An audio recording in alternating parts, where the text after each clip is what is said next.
Homme, une fleur ne jalouse pas une autre fleur. La valeur de la vie ne réside pas dans ce que tu possèdes, mais dans ce que tu as traversé. Beaucoup passent leur vie à se comparer, comparant leur richesse, leur réussite, leur apparence. Ils oublient que la vie n'est pas faite pour être comparée, mais pour être accomplie. Comme une fleur ne jalouse pas une autre fleur. Elle se contente de s'épanouir pleinement durant sa propre floraison.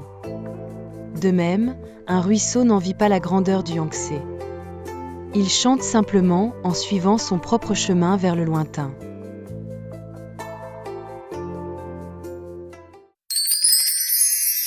Veuillez cliquer sur le bouton d'abonnement et partageons ensemble un moment de lecture et d'introspection. Par le mérite de cette pratique, puisse la lumière se répandre sur tous les êtres. Puissions-nous, avec tous les êtres vivants, marcher ensemble vers l'éveil suprême. En gratitude, offrons ces bienfaits aux 4 grandes sources de bonté, et que leur force soulage les peines des êtres errants dans les 3 sentiers de souffrance.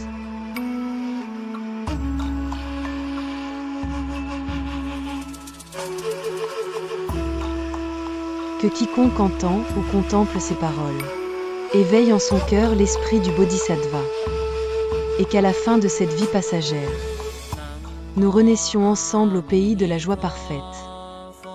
Namo Amittu Pho, hommage au Bouddha de la lumière infinie.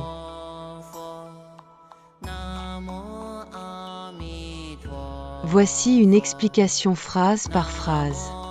Puissent les mérites de cette action vertueuse être partagés avec tous les êtres. Cela montre l'altruisme. On ne garde pas le mérite pour soi, on le partage. Que nous et tous les êtres sensibles atteignons ensemble l'éveil suprême.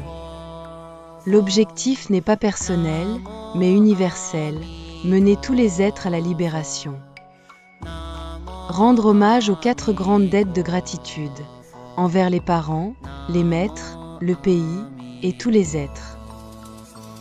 Soulager ceux qui souffrent dans les 3 mauvaises voies, l'enfer, les esprits affamés et les animaux. Cela évoque la compassion envers ceux plongés dans la souffrance. Que tous ceux qui entendent ou voient ce texte fassent naître en eux l'esprit d'éveil, Bodhicitta. L'intention est d'inspirer autrui à entrer sur le chemin spirituel. Qu'à la fin de cette vie présente, nous renaissions ensemble dans le pays de la béatitude, la terre pure d'Amida. Cela exprime le souhait d'atteindre une renaissance favorable après la mort, dans un lieu propice à la libération ultime.